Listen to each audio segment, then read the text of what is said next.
किस colour का रंग डाला जाए बताओ।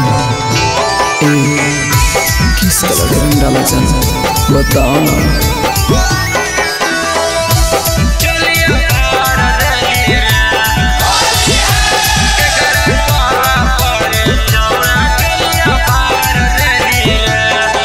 अरे सोचबो न कैनी समझबो न कैनी रंगवा डाल देनी रे।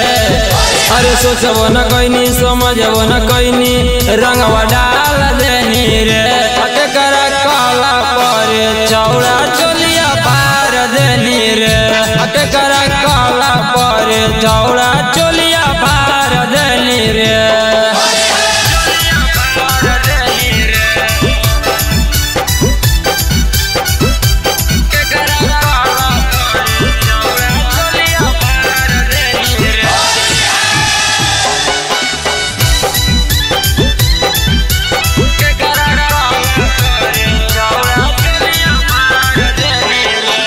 चढ़ते फागुनमा सौसे जवनिया लसार देनी रे।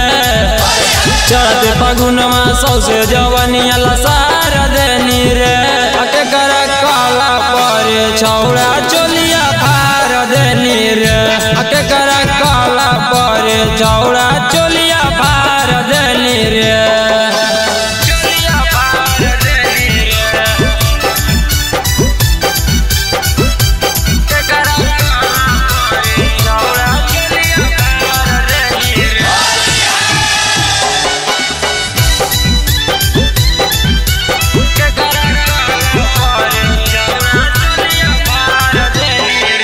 एक बार नहीं दो बार लगातार डालनी रे।